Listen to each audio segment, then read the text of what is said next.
What's up, YouTube? This is Too Raw for TV. So, this is some big news that has hit the political world. And there's always been a suspicion that there had been an unholy alliance between Ronald Reagan, his aides, his campaign, and Khomeini and his people. So, if you don't know what I'm talking about, I'll put a link to this article in the pinned comment in the comment section below. All right. So,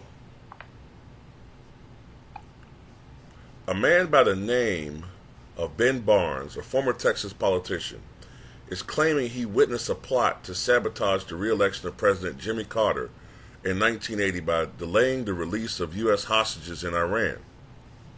His stunning admission was reported by the New York Times on Saturday.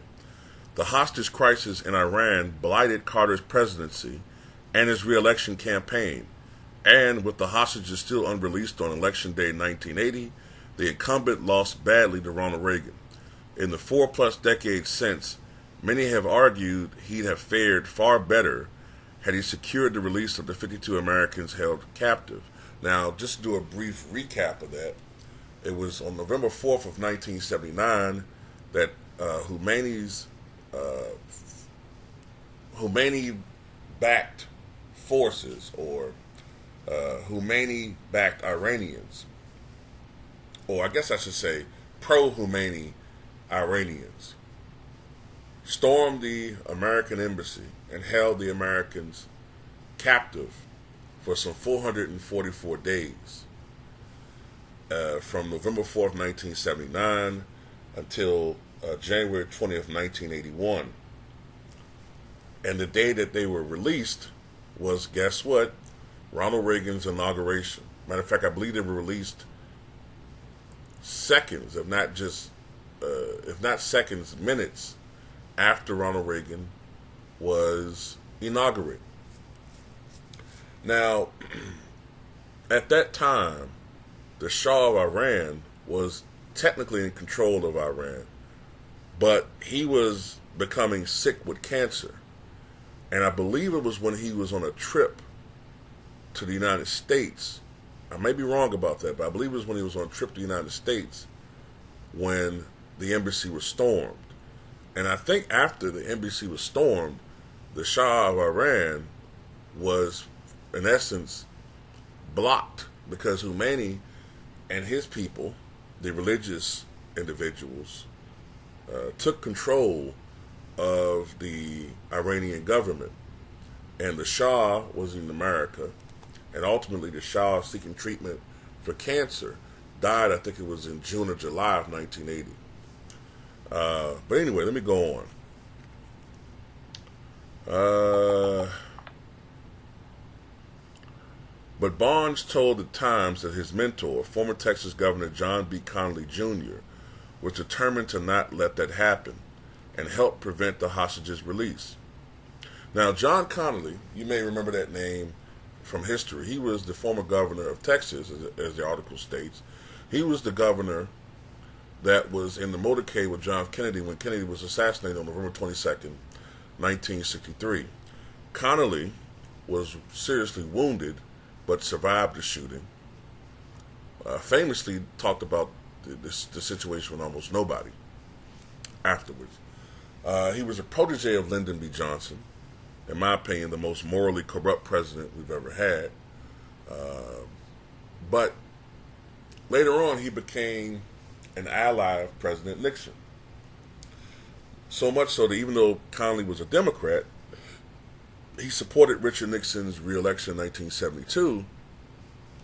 And as a matter of fact, he was President Nixon's preferred choice for vice president to replace Spiro T. Agnew when Agnew had to resign in October 1973 because of a scandal that happened back when I think Agnew was either governor or before he was governor.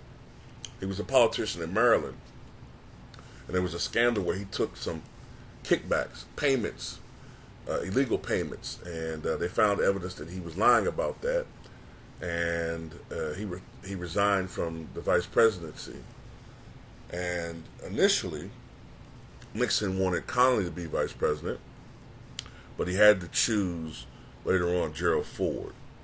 But anyway, going on with the article, Connally brought him, Barnes, to several Middle Eastern capitals to convince the respective regional leaders to tell Iran they would get a better deal from Republican nominee Ronald Reagan if they held the hostages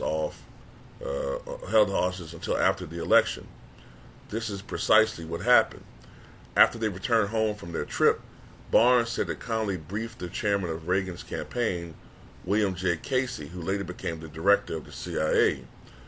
Barnes' account does not include any indication that Reagan knew anything about their trip.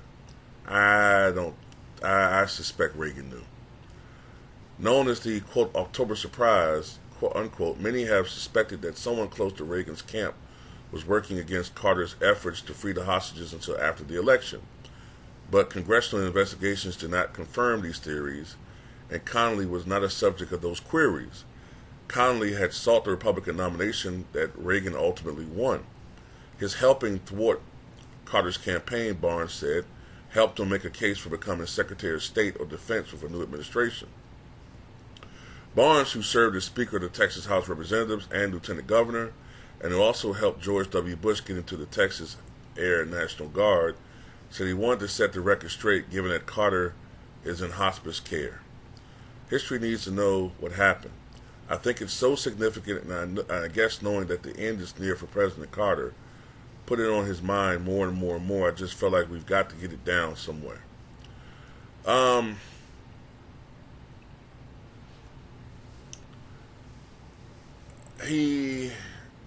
Let's see, while several of the players who could corroborate Barnes' account have died, including Connally and Casey. I think Connally died in 1993 of some type of, I think it was cystic fibrosis. William J. Casey died in 1987, I think, of a brain tumor. How I know these things, I don't know. Just remember some shit. Barnes named 4 people whom he had confided in about the meetings. All 4: Mark K. Updegrove, president of the LBJ Foundation; Tom Johnson, the former aide to Lyndon Johnson. I believe it was Tom Johnson that was the man that called Walter Cronkite, on January 22nd, 1973, live on air to inform him that Lyndon Johnson had died. Let me see, who else? H.W. Brands, a University of Texas historian, confirmed with the Times that Barnes had shared a story with them. I believe this all to be true. I do believe Reagan knew about it. Absolutely. This is almost as bad as the situation with President Nixon. Just as bad. This is treason. This is treason. And everybody that was associated with this,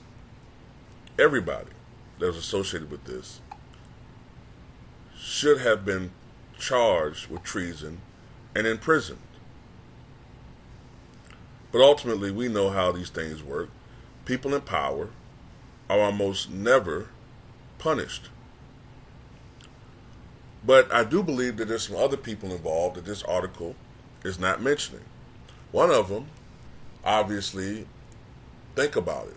Who is always around when it comes to these scandals in the Reagan administration? Bush, not the son, George H.W. Bush. Remember, he was running for vice president.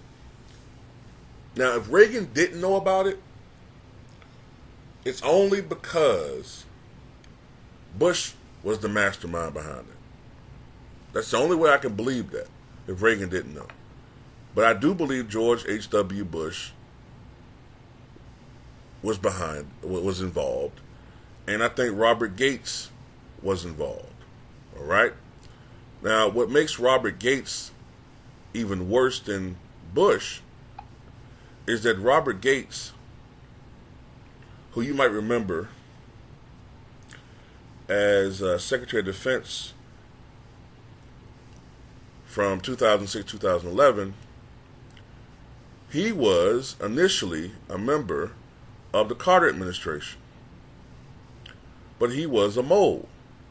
All right? He was a mole, and he was a person working with the enemy from within the Carter administration, helping to get the enemy elected. All right? And I think that's why, if you look at it, he was rewarded afterwards. He served, let me see right quick.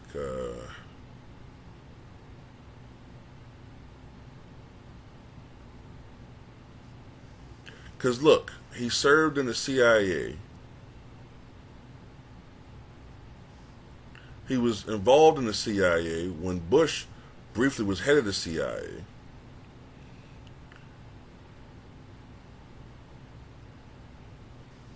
He was director of the CIA when Bush became president after Reagan left office. And later on, he became the Secretary of Defense under his son Bush, and then later on into the Obama administration. So he was rewarded for his treachery. All right?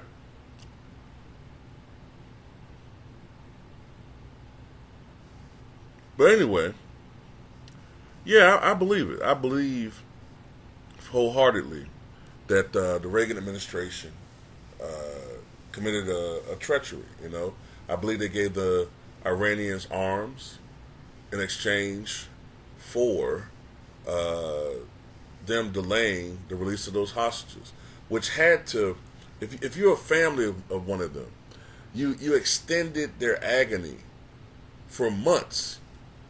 Now, I'm not saying that Carter would have won had he secured the freedom of the hostages, but his chances would have been a lot better, especially if it had occurred a week or two before the election. If he was able to secure their release, say in late October, that could have been enough, possibly, to eke him through. Because many of the people that voted for Ronald Reagan in the 1980 election didn't necessarily vote for Reagan as much as they were voting against Jimmy Carter, right?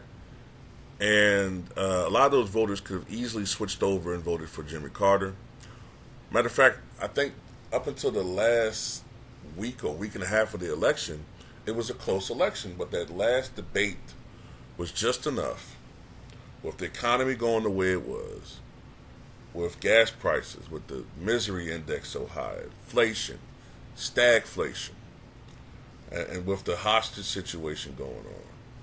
All of these things were enough, and with Reagan's convincing argument, are you better off now than you were 4 years ago? This was enough to switch millions of voters who may have been thinking about voting for Jimmy Carter, holding their nose and voting for Jimmy. They changed their mind at the last minute and voted for Reagan. And that's why Reagan won in a 44-state landslide. But anyway, tell me what you guys think.